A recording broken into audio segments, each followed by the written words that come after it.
Is built on unceded Algonquin Anishinaabe territory. The peoples of the Algonquin Anishinaabe Nation have lived on this territory for millennia. Their culture and presence have nurtured and continue to nurture this place. The city of Ottawa honors the peoples and the lands of the Algonquin Anishinaabe Nation. Thank you very much, Shanique. I would like to now just pass it to Carly to introduce our host and guest for today's event. Awesome. So today we have Tracy Odell, which is very exciting. Thank you so much, Tracy, for being here. Just a quick introduction on her. Tracy Odell is president of Citizens with Disabilities Ontario, a nonprofit organization that actively promotes the rights, freedoms, and responsibilities of persons with disabilities through community development, social action, and member support and referral. CWDO's primary activity is public education and awareness about the social and physical barriers that prevent the full inclusion of persons with disabilities in Ontario. Tracy's lifelong advocacy for inclusion is fueled by her personal experience of growing up in an institution for children with physical disabilities. Tracy has a BA in special education and English and a master's degree in critical disability studies. She received the 2007 John Lord Participatory Action Research Award for her major paper, Not Your Average Childhood. Over the years, Tracy has worked in adult literacy, special education policy and accessibility, anti-racism and inclusion, while raising 2 daughters with her husband, volunteering on boards of directors, publishing articles, and appearing in videos to raise awareness of issues relating to disability. Elizabeth, I'll hand it back to you. Thank you so much, Carly. I appreciate that. That's a great introduction. Before we get started today, I just want to introduce myself. I'm Elizabeth Mohler. I'm a researcher with NEADS. I've been around for about 8 years now as a researcher, not in general. And I've worked on a lot of projects specifically around graduate education, education in the sciences for students with disabilities, and most recently transitions from secondary to post-secondary. I'm a member of the Post-Secondary Education Standards Committee, which will be wrapping up soon. And I'm also a doctoral student at Western University in my second year. And my research looks at how discourse in attendant care service policies shape who can and cannot access services. And I bring experiential knowledge of disability with me today to this conversation. I live with a visual disability and I have since birth. So I just wanted to give you a little bit about who I am so you know who this voice is doing the interview today. But I want to kick things off by just getting Tracy, our guest, to tell us a little bit about yourself and your educational journey. All right. Well, thank you very much for asking me to be here today. I was born with a disability, but it didn't really show up until I was close to 2 years old. And by that age, I wasn't walking like I should have. So I have a type of muscular dystrophy, which makes my muscles over time get weaker and weaker. So when I was younger, I was physically able to do more things for myself than I can today. Today I'm a retired person after working, all my working life. And so there's that issue. Because of the disability and, when I was born, which was in the late 1950s, there were really no services for people who were living at home. The expectation was if you had a child with a severe disability, they would go to live in an institution and they would be looked after by other people, and the family was basically told, go home and, forget about that child and you can have another one, that won't be disabled. So I went to live in an institution called Bloorview. At that time, it's a standalone building. It was operated and raised by people who were volunteers for the hospital for sick children who wanted a place where children could go who were not sick enough to stay in the hospital, but still needed some assistance. And so they came up with Bloorview, which was a small institution as they go. It was only 48 kids that lived there. And so my schooling up to grade 8 was done at Bloorview School, which was very kind of flexible. You kind of went at your own pace through your basic subjects like reading, math, spelling, things like that, just the basics that we had. And then for high school, I went to the community for high school because Bloorview was not able to offer high school. And so, that was very lucky for me, actually. What they saw as a fail to provide something was an opportunity for me to be in the real world. The only condition was I had to be able to go the entire day without needing the washroom, because there'd be nobody to assist me, and there would not be a washroom big enough for me in my wheelchair to get into anyways.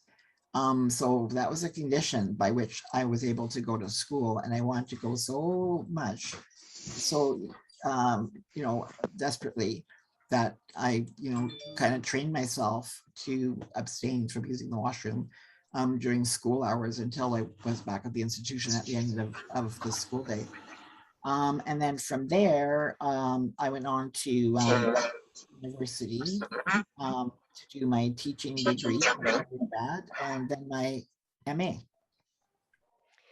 Fantastic. So you kind of touched on this a little bit, your teaching degree, your MA. Can you tell us a little bit about like post-secondary and what that was like for you? I'm just thinking about some of the barriers you talked about in the high school. And I'm wondering if you can kind of talk about, like, did you have the same barriers in post-secondary? What was that like? And I've read your MRP, your major research paper. It's really quite good. And wondering if you can just tell us a little bit more about that post-secondary experience. Yeah, sure. I had to figure out what kind of thing I could do for a living, and I had thought I might do speech therapy because I was imagining I'd be working in a hospital, and that hospitals were, accessible in some ways, that you could just get in the hospital and there was always an elevator. So I was thinking about that. And then eventually I was thinking about teaching. So, I did apply to the Faculty of Education at University of Toronto, because I was living in Toronto at that time. That's where Bloorview was. But the Faculty of Education had a long staircase into their building, and they were not willing to put a ramp on it for one student because they thought, my tuition would not even cover the costs of the ramp. And so they never even imagined that there might be other students needing the ramp after me, or maybe other people on faculty, or other people going into the building for other reasons. Like, it just wasn't thought about. And I didn't really have time to fight, because I had to figure out where I was going to go with the deadlines and all that. So I ended up going to York University. The campus was accessible for, I'd say, I'm going to say about 70% accessible, because you could at least get in the doors of the different buildings, but there were like fairly long walks between buildings. So in the winter, that presented a barrier. And similar to high school, I didn't have any funding. Well, I didn't have any support. Once I wouldn't have the funding, but it didn't occur to me to try to get help to go to the bathroom during the day. I was just so used to like not drinking until 3 afternoon, to get home. But anyways, so I chose York. And then when I applied to go into the Faculty of Education, the dean asked to meet with me. And I thought this was just a standard thing that, the dean met with everybody who was applying, but he was actually, I think in his mind, he wasn't sure that I'd be able to teach, being in a wheelchair and so on. But he at least asked me about it. Like, we had a conversation about it, and he was saying, well, how are you going to be able to write on the blackboards? And I was like, well, I could get the kids to write their answers on the blackboard and comment on them, or I could use, we had the overhead projectors that were used at the time, like we didn't have like the PowerPoint stuff that's trying to on the wall now, but We had like the overhead projectors that you could do your sheets ahead of time and just lay them on the projector. You could write on the projector live if you wanted to, or, you know, so I was talking about things like that. And then, you know, it's like, how would you get between the desks? And I said, well, I would probably group two together so that there'd be wider aisles between the other ones. And then I could do that. Or, you know, kids can come up to the desk if they have a question, they could come up to my desk at the front. Like there's, you know, different things that could be done. And, you know, so we went on in this vein, and at the end, he was asking questions and then he was answering them for himself. I didn't even have to do it. So he started to think a little bit about, you know, how I would be able to do that. So I was accepted to go into the faculty. And I didn't really realize at the time what a high stakes meeting that was. It was probably good that I didn't know, really, because I would have been really nervous. But it was a high stakes meeting, because if the dean didn't like my answers, I would have been like, you know, told that I couldn't go, you know. So yeah, so that was some of the things, like, and of course there were no wheelchair accessible bathrooms there, you know, on campus, or, you know, anything like that. So So it sounds like a really big theme throughout, like, all of your education has been advocacy. So why do you think advocacy is so important for students with disabilities today? And can you share a little bit, and you've started to, about some ways that you've had to advocate for yourself, but why do you think it's so important even today for students with disabilities to develop those skills? You know, nothing changes if you don't speak up, right? Like anything that came along, like with regard to accessibility or community services, like attendance services in the home, which is what I totally rely on someone to come and help me get up and get dressed, to get washed, to go to the bathroom, and, you know, all the things that other people say, oh, if I had to get all that stuff, I'd rather be dead. You know, I mean, I need help with all that stuff, and I live with all that help, and I thrive with all that help, right? But it didn't happen by itself. And by the time I was finished school and I had met, you know, my husband, and we had our first little baby, it occurred to me that, you know, he was like a single parent looking after the child, because I physically really couldn't do much to assist.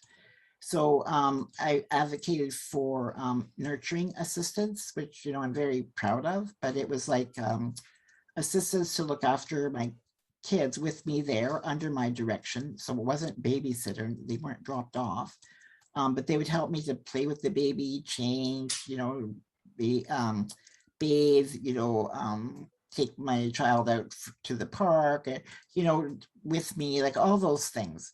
So, and that became a permanent feature for people who do need attendance services. It's built into the types of services that they can request, which is assistance to care for your child, which is way better than having your child having to go live under, you know, foster care or something because you're not able to do things. So like none of that would have happened without advocacy. So I'll just leave it there. What was the other question? Oh, just if you can share with us some ways you've had to advocate, and you've certainly touched on that, I think, with you know, parenting supports and educational supports. Yeah.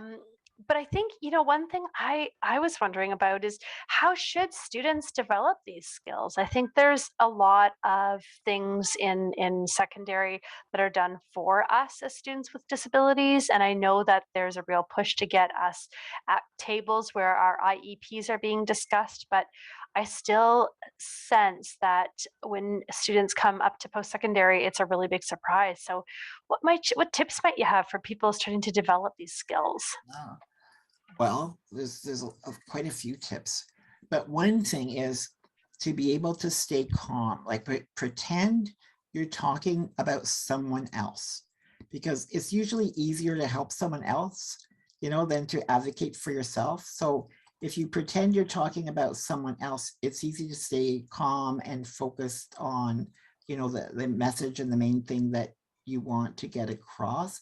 And at the same time, I think you need to know when to, I want to say, you know, when to go into hysterics, but not quite that bad. Like it's like an acting job in a way, but just to escalate the sense of urgency, like to let that come through in your voice if possible, or, you know, in the way you word your key messages, you know, for what you want to do.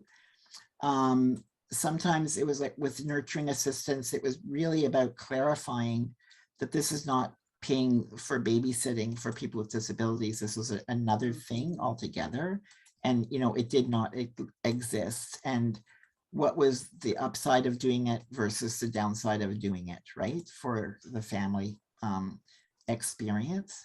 So, you know, I think kind of being able to stay calm, but also knowing when to like let that calmness fall away to show the urgency is very important. Being able to put, you know, like you'll probably understand whatever the issue is or the problem is quite clearly. But what people also want to hear is what we propose as a solution, right? And what, you know, a workable solution, what the other side would call a reasonable solution. So I'm thinking back, you know, to the issue. Okay, let's start with a joke. Remind me, the issue is about curb cuts. But, you know, there's a joke that I heard someone advertising for a, you know, a job with like Google or something. And one of the interview questions was like, how much would you charge to wash all the windows in, you know, New York City? And so most people are like, oh, you know, I charge $1 million or $1 billion or, you know, whatever they would do.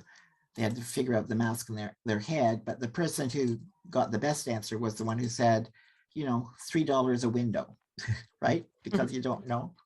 So with regard to curb cuts, this is the approach that was used. Because if you think, you know, in the city, we had no curb cuts. We had ramps, like driveways, you know, for cars going in, which were, you know, often quite far from the corner. So you'd be a master at jaywalking, you know, and not getting hit. But one man in particular, he was a professor at what's now Ryerson University. The name is going to get changed again soon. University X, yes. University X, yeah. So he was there and he was willing to work every day, and he had this issue with the curb cuts. And so he was advocating, and he managed to sell his point by saying, you know, from now on, make the corner, when you do the cement at the corner, just make it with this design, put a little ramp on it. Because, you know, the city was thinking, oh, well, we can't afford to, you know, change every curb, you know, to meet this person's demand. So they were kind of thinking of the, you know, $1 million to, you know, whatever amount to change every curb. And his approach was more like, you know, one at a time. And so that took hold, and over time the city made it their policy to do that. And in fact, they designated certain corners to rip up and put the ramp on anyways, like even though they weren't scheduled to be torn up, they were doing it, you know, because some sidewalks can last for like 100 years. So, you know, within 100 years we'd have curb cuts all over the city. So and now, you know, like a generation later, we pretty much have that, you know, in Toronto where I live, right? So like that was a pretty good way of presenting it, you know, so kind of breaking it down to, you know, what you think is going to be accepted. And you have to be able to articulate, you know, quite clearly what is the problem without going on and on and on and on for pages, right? Because you just want to kind of everything in a nutshell. If like everything is going faster and faster and faster, like every year. So you know, people get emails and they scan them, like, you know, what do they need from that? Or they go through reports, they look at, we always have to do kind of a executive summary of the report because people might not have the time to read it all the way through, you know. So like this kind of thing is very important to be able to get a concise message. And I think, you know, Heather has a point in the chat that I think is really important. You need to know how to manage between this dichotomy of not being angry, but knowing sort of when to crank it up or turn up the urgency a bit. And I think that that's really important because it's that line between assertiveness, anger, and advocacy. So being assertive isn't angry, but it's saying what you need in a way that's clear and concise. And I think to your point, Tracy, I think using being really clear and concise, but also using plain language. So I find in the work I do at Western that folks often don't know the words that I'm using. So if I say things like O&M or orientation and mobility, folks in the vision loss community and maybe the disability community know what that means, but I need to be able to say something like, could I have access to this building a little bit earlier because I need to come with a representative from CNIB and get oriented to my surroundings. So making it really clear, and that was really hard during COVID this summer, like the university wasn't just sort of giving access to buildings willy-nilly. So being able to explain why I needed it and why actually it was a safety issue if I didn't have it. So I think that to your point, it's really important to use that plain language and be able to break things down to explain. Yeah, and like you raise a good point because like I was talking about sort of systemic advocacy, right? Or we want to change a policy, we want to change an overall program, but there's also advocacy that you have to do kind of one thing at a time. So with my work, you know, I was working for the provincial government most of my life. So we're always, you know, getting moved around like to different buildings or different floors, or you get renames or you get merged with another ministry or, you know, something happens. So there's a lot of movement. So I was making a joke that I was getting washrooms accessible like one floor at a time, you know, in our building, because every time they moved us, I had to make sure that they would renovate a washroom that I could use, because otherwise, you know, you might wait, you know, 5-10 minutes for the elevator each way. And so just to go do a simple thing like, you know, go to the bathroom, because by the time I was working, eventually a program came into place which provided for attendants to be at assist at work. So I was I could finally have an accessible washroom at my workplace because there was going to be someone who'd be able to assist me to use the washroom, right? But that was always something that had to be done. Every winter, the first snowfall, I was like blocked out of the building for the snow because the here we call it wheel trans. It's kind of the, you know, paratransit, specialized transit, yeah. So they put the ramp out, and if there's a snowbank there, it's on top of the snowbank, and then you drop down however many inches or even a foot, you know, to get down to the, so that is not going to work, and the drivers are not supposed to shovel the snow. And so I'd have to like deal with, you know, the building people say, reminder, winter's coming, and can you make sure this happens? And here, and you have to shove it all the way out to the end of the sidewalk, right? Don't leave a little bump there, like all these things that you have to tell people. So, you know, I'd save my letter year after year and just send it like, you know, every time. So it would have the same information in it. And, you know, so on an individual basis, there'd be advocacy like that. And it's like, you know, I think one thing that made it easy for me is my disability was very obvious, right? Like I had a wheelchair. So if I said I need snow cleared, it's like, well, yeah, that makes sense. It's a lot more difficult in some ways when people have an invisible disability and they have to advocate for something like that, right? Like maybe you need a note taker, you know, for your class, you know, because of a learning disability or, you know, whatever. Maybe you can't write that long. Maybe you've got carpal tunnel or, you know, who knows. But it might not be obvious. And so often like, yeah, it seems like the person's first recommendation or first reaction when you say that you have an invisible disability or disclose it, people A, might not understand what it is, or B, they might think you're faking it to get an advantage, you know, that is not granted to like all students. And so, you know, one thing that, you know, I think is helpful is whenever we need accommodation, like thinking about ways it helps everybody, like Mhm. you need a note taker because you have a learning disability. Could those note takers not be there for the whole class and those notes be shared for the entire class, you know, to use as a resource, right? Or could the prof provide some notes based on the lecture or Yeah, and actually, it's whatever? So interesting that that you're it's not saying that, because in the course that I'm going to be teaching in the winter at George Brown, we're doing a Google Doc that's open and everybody can contribute. And then, of course, you know, I'll vet the notes to make sure that they're accurate. But yes, I think it's a really beautiful example of collaborative learning and everybody bringing value to the classroom. So absolutely, and Heather has a really important point in the chat about funding and just respecting, especially at post-secondary. Thank you so much for that, Heather, that these offices are under funding constraints too, and it's something that within student government we're very aware of. And so sometimes coming, like Tracy said, with creative solutions, and also coming with ideas about like where we might look for funding. So I think that's really important. And sometimes, you know, saying, well, we need to find funding, where can we find some funding, is a valid reason or valid approach too. But just being mindful of, you know, the constraints of funding, which yeah. are ever increasing as our post-secondary landscape changes. But Tracy, I happen to know, there's a Can I rumor going say around. something Oh, about, you can I may. say something Yep. about funding?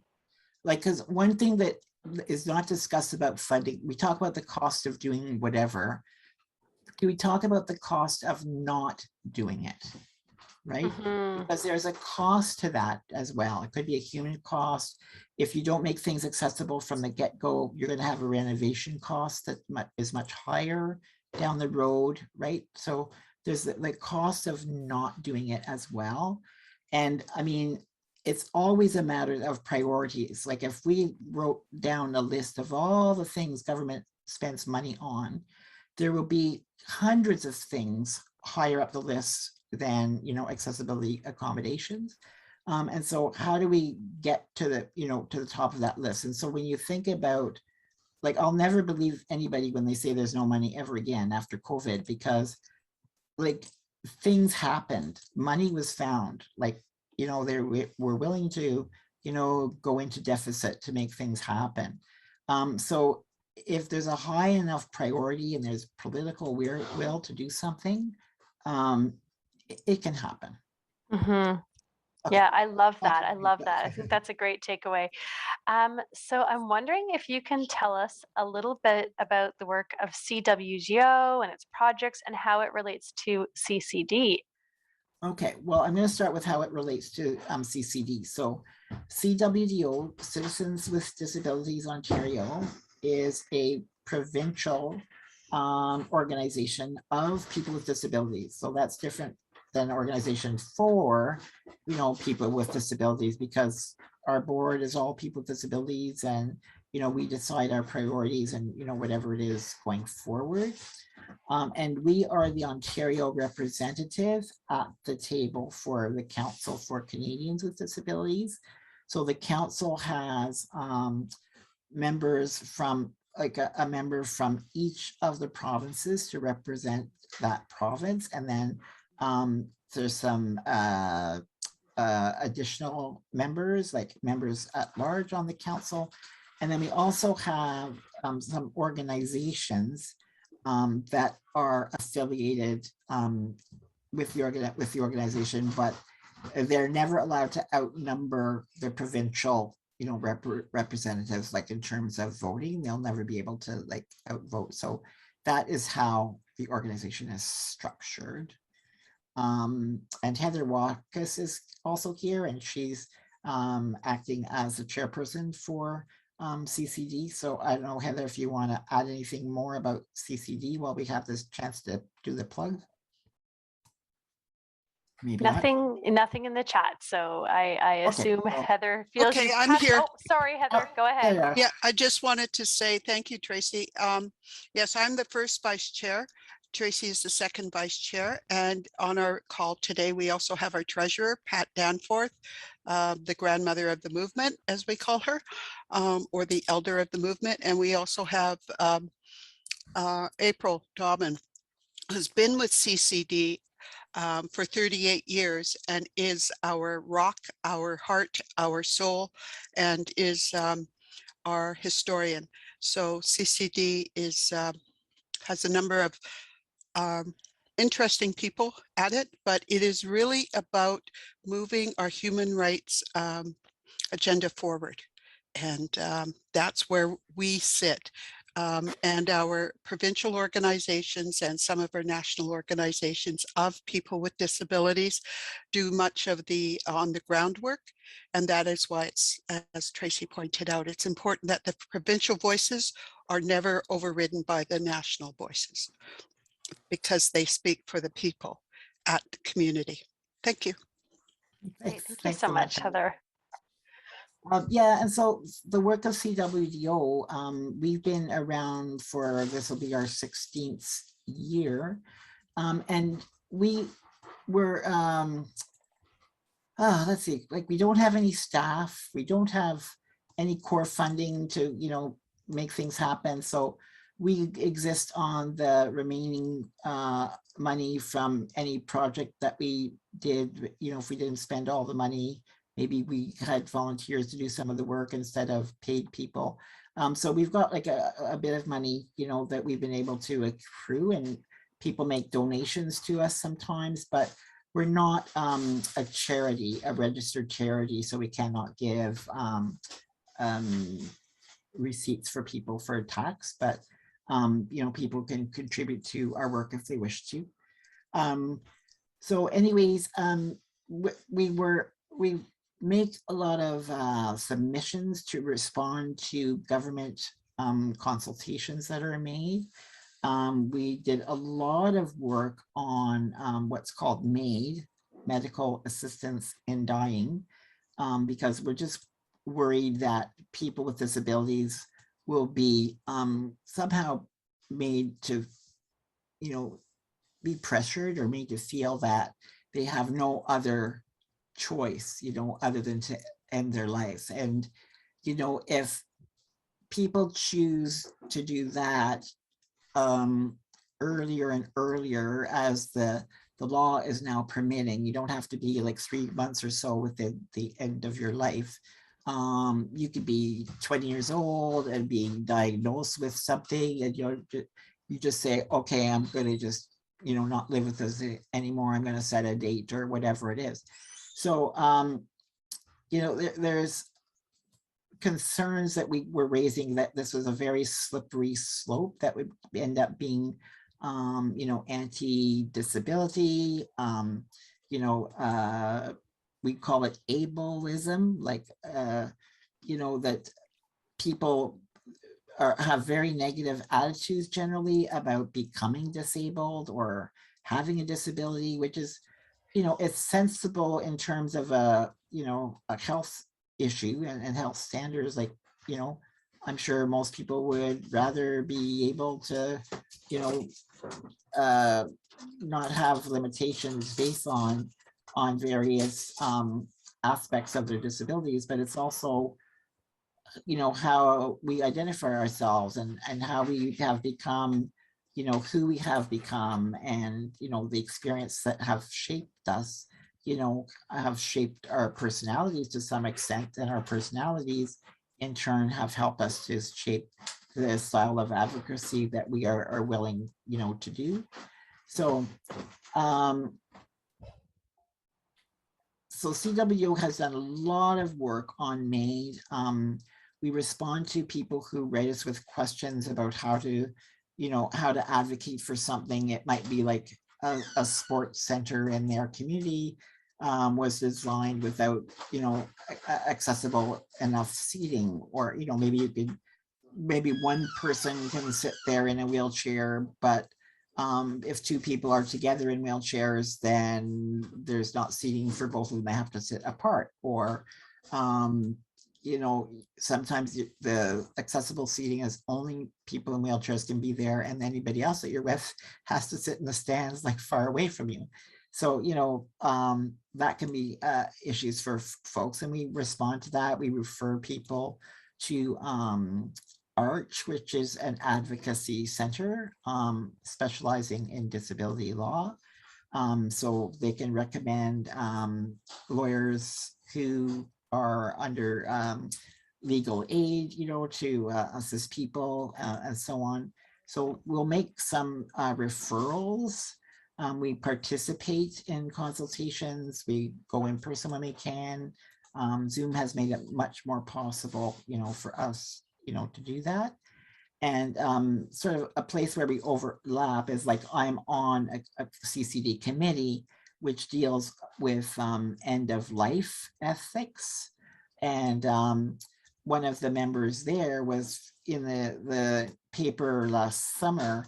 He put up a cage on the near the Parliament buildings in Ottawa to protest the conditions he had to live in a nursing home in Quebec. I remember that. Right. So in Quebec, they don't have the kind of attendance services that we have in Ontario and several other provinces where, you know, you can hire your own attendants. You know, that's an option, and you could live in the community wherever you want, and you find people who will come to you, you know, at your residence. But in Quebec, if you need that kind of help, like getting dressed and getting washed and whatever, it has to happen within a nursing home. They don't make the funding available in the community. And therefore there's quite a number of people, you know, who are, you know, younger generations, like 20s, 30s, 40s, living in nursing homes because they have a disability, and that's the only place where they can get assistance. Yeah, that's definitely a common theme that runs through a lot of the reading I'm doing for my research, and it's one that we'll keep trying to address. But I'm wondering if you could share with us, Tracy, a little bit about how CWDO has supported and worked with us as a disability community during the pandemic to improve things and work for change. Yeah, well, we noticed when I mean, there was a lot of fear, right? When if you think back, like to, you know, 18 months when everything was starting up. In the before times, as I've heard it called. Yeah, and we just didn't know, like, how contagious is this and what can we do and da da da da. What we did notice was the information was not very, you know, it did focus on people with disabilities and anything that you needed to know as a person with a disability, right? It was just geared to the regular population. And so we started to, you know, on our website, we had a document that we were updating like almost every second day, you know, just to let people know, like, as we found it out, like what was out there, what people could rely on, what services there were, online communities, so you wouldn't feel so isolated, more mental health supports, like just all kinds of things that were in that document. And then we got a grant through the Red Cross to put that information into physical booklets, because like a lot of what we do at CWDO is based online, right? Like we meet online. Okay. Yeah, so I'll just maybe take over for a moment. You know, Citizens with Disabilities Ontario was really involved in doing some resource guides during the pandemic to give people with disabilities up-to-date information about what was going on. And also we held a series of, I believe it was 6 webinars where we would come together and talk about topics. And I think Tracy touched on this. And at the beginning of the pandemic, we did a webinar that actually Tracy and I led, just to check in with people to see how they were coming to the space of COVID and how we might be able to support as an organization, mainly through sort of resource and referral. So that was sort of one of the big things that that happened at the beginning of the pandemic. And I think that the work that we continue to do around rights for people with disabilities and MAID started during COVID, but is going to continue as well. Yes, we do, Jennifer, and we can certainly get that to you. Jennifer just asked in the chat if there was a digital resource of that guide, and we can certainly get that to you as well. Elizabeth, I just have a quick question because I know in your most recent State of the Schools Sure. report, you discussed self-advocacy, and I would just love if you could expand on that. Yeah, for sure. So I think that, one of the things that we talk about and Tracy touched on is this idea of advocacy versus assertiveness. In the State of the Schools report, so for those that don't know, NEADS is producing quarterly State of the Schools reports that talk about issues facing students transitioning from secondary to post-secondary in this sort of hybrid virtual in-person world that we're in. And so in the first one, I talked about advocacy. So I kind of broke down, what do you do if you're not able to be in person and how do you address that? Or what do you do if you're somebody that's needing captions in your class and it's been told to you that it's too expensive? And I talk about like how you can gain some skills with advocacy. So joining peer support groups with other students with disabilities. Most post-secondary institutions have a student government. And so as such, you might be able to join those organizations and learn from peer mentors that are a little bit later on in their educational journey, how they've advocated. You might also be able to join an organization within your community and learn a little bit about how to advocate. But I think the best thing, and I touch on this in the report, is really knowing what your rights are. So there are things as a student here in Ontario, and certainly across Canada as well, that you're entitled to at the post-secondary level. And so understanding, what is a right, what are your responsibilities? So a big one that I hear from people coming in is in high school, my accommodations were provided for me and I ticked off on the OSAP form that I had a disability. I didn't know I needed to go to an office. So also knowing kind of that responsibility piece. So what am I responsible for as an incoming student? And what do I need to do? And then what are my rights? Certainly one of the big things that stay tuned, teaser, it's coming out in this next State of the Schools report that we're talking about and tackling is this issue of attendant care services being suspended because of the pandemic at a couple of different universities. And then, in situations where universities don't offer attendant care services, that people aren't permitted to have somebody come into the residence during the pandemic because of safety concerns. But for individuals that need that support, that's prohibitive in terms of permitting them to live in residence. So those are kind of some of the things around advocacy that we're touching on. And like I said, stay tuned for the next State of the Schools report because we're going to touch on that a little bit more. Yeah, so I think we'll move on to a Q&A at this time. It's about 1:45, so this is actually perfect timing to wrap up. So I think at this point, we'll open it up to the audience for Q&A, hoping Tracy can join back with us in a minute, but certainly Frank and Carly and I are happy to answer any questions that folks might have, or just, even just open up for chat based on what we talked about today with Tracy. Claire had a point in the chat about, when your disability is invisible and you're trying to stay strong with your convictions and maybe you don't feel like you're being heard. So I think those are really good points. And I think that there's certainly a lot of students who feel like they're not believed when they speak about having a disability, especially if it's not visible. And Tracy touched on that. And I think that there's also a lot of need to prove a disability. And I know that that's been quite a point of contention, just the medical documentation that students need to provide, and the fact that that's quite costly. And so for students that may not have bursary funding, or students that may not have funding through scholarship, that can be really really prohibitive. Did anybody else want to jump in with questions or comments while we're waiting? Ashton's raised their hand. Ashton, if you want to go ahead. Go ahead. Hi again. Just to touch on the point, was it Claire that made the one that was just made previously? Yes, that was Claire. Yeah, I think there needs to be a lot that we need to think about, because even when all the documentation is provided, when we follow those advocacy tips that were mentioned earlier, like keeping calm, but then knowing when to amp it up, and then trying not to make anger get in the face of things. We have to also be, there's, even if we are reasonable, rational, the evidence there, we do the cost benefit analysis and the cost of harm and dignity and all these other things, and even the legal implications. We still face a lot of intersecting barriers when it comes to race. As a Black woman with a disability, despite doing all those things and even really restraining my anger because I've been doing this for a long time. Yeah, for sure. I've been told by people that I worked with that my race is seen before my disability. So anything I say doesn't make sense to them. It's just they're so focused on the race aspect that they're not thinking about the reasons that I'm giving. And then we have to think about aspects of privilege, whether somebody has a little bit more like power, so that when they do come up with these calm, rational decisions, maybe their education's at a higher level, maybe they're well known in the community, it's easier to get compliance versus people who don't have those that power behind them. And I also think it's important that we talk about, when we talk about self-advocacy, we talk about community care and how the community supports that person in the advocacy. I know from my experience, I've experienced a lot of burnout, a lot of mental health issues from my own advocacy and hitting my head against a wall.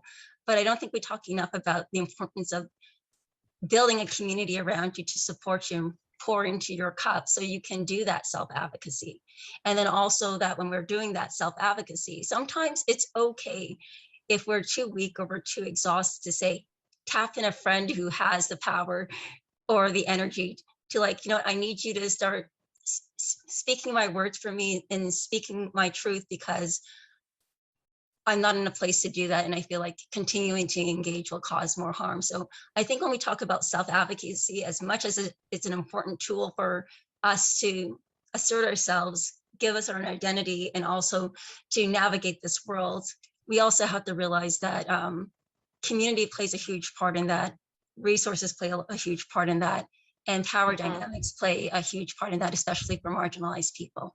Because again, going back to the COVID situation, when we're dealing with Black Lives Matter, COVID, and then the issues of the educational system, I was burnt out trying to explain race issues or disability issues or how that overlaps with advocacy and all these other things. And it's like, it's not really my job, but in order for me to navigate these spaces, that's what I had to take up. So I just wanted to share that. That's all. Yeah, I think you're bringing up a lot of really important points around invisible labor and emotional labor, and collectives of care or communities of care, as you put it. Those are really important. I think number one, advocacy does impact mental health. You can feel like you're alone. You can feel like you're working within a very neoliberal institution, which is probably true, and that you're needing to do a lot of work, and it's downloaded to you as the student. So that's absolutely I think something to consider. But I think you're right. We need to have spaces for students to do this work and feel safe, but not feel like they're burnt out doing the work. And then I noticed Anne has their hand up. Anne, if you Anne, yes.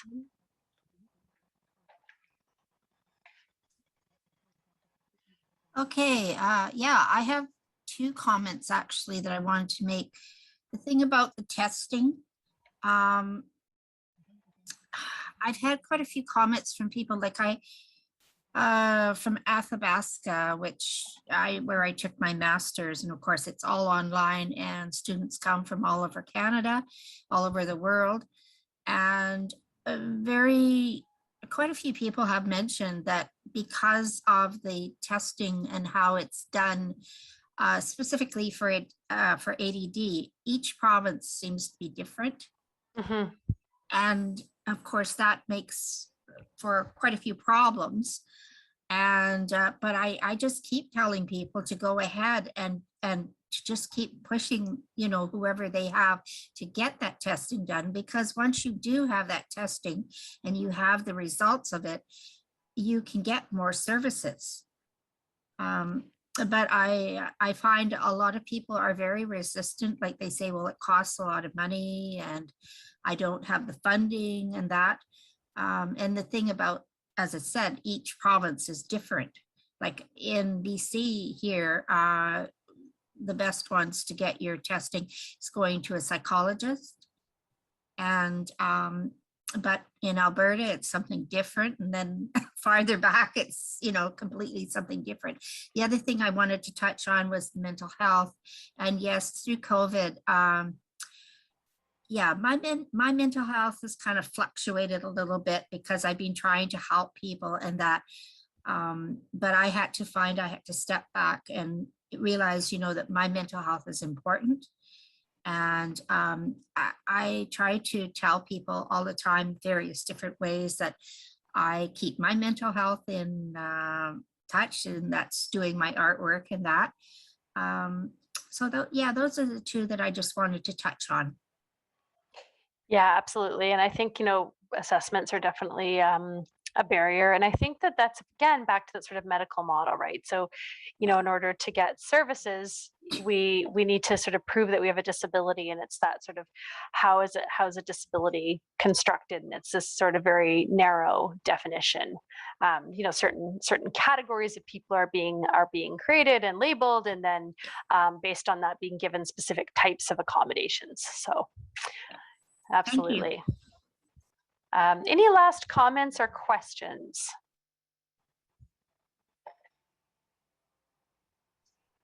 There was a comment in the chat about the disability tax credit. Oh, wonderful. Do you want to read that out, Frank? Thank you.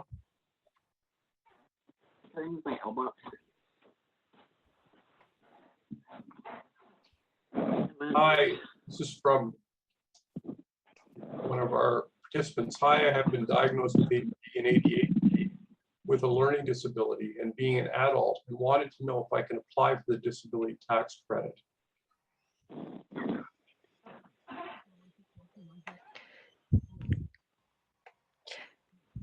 Yeah, I think that's based on the disability tax credit, at least, you know, in Canada, is based on sort of medical documentation. So if your doctor is able to fill out a form that indicates you have a disability, that's generally what determines whether you get that tax credit.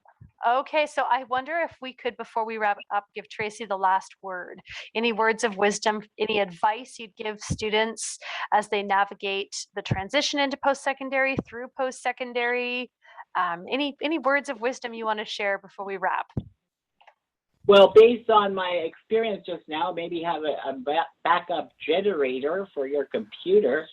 But anyways, just words of wisdom. I would just say, like, you know, use all of your communication skills and your, you know, your ability to problem solve, you know, to apply to any situation. So, you know, like asking questions in forums like this, like people might know the answer or would know where to send you for an answer. And if something doesn't exist, you know, feel free to advocate and get people to join in that request, because nothing really started up without advocacy. You know, I've been around a long, long time, and I know for a fact that it was advocacy that is behind everything from, you know, accessible transportation to accommodations, you know, at work and in school, you know, to accommodate invisible disabilities as well as visible disabilities that affect how a person can learn and absorb information and so on. So just, you know, continue to advocate. I'm really sorry about the power failure. I was having trouble figuring out how to get on, but here now. And I'm sorry that I missed the questions. Maybe, you know, I'll ask someone to give me a recap after the session. So I'm sure that they were very good as well. Great. Thank you so much, Tracy. Those are great words of wisdom as we move forward. And I can see Carly's pasting madly in the chat all of the links that we have for our promotion. But just wondering, Carly, if you want to spend the last few minutes just telling us about any upcoming events and any promotions for NEADS. Don't I always? First off, thank you so much to Tracy and Elizabeth. So great to have Tracy and Elizabeth. What a fantastic host. Wow. And just a few quick updates from the NEADS team. We will be hosting, we're teaming up with AKIPS to host a Francophone Disabled Students panel November 12th. More details are to be announced, but make sure to stay updated for that. We also have our annual general meeting coming up on November 27th. Come over, meet our directors, hear from staff, and join the discussion on post-secondary education and employment for students and graduates with disabilities. And of course, make sure to follow NEADS on all of our social media for latest updates on events, projects, and original content on the post-secondary disability experience. Again, thank you so much to everyone who joined us today, and a recording will be posted on YouTube later in the week. Thanks, everyone. I'll stay behind if anyone wants to chat, but thank you.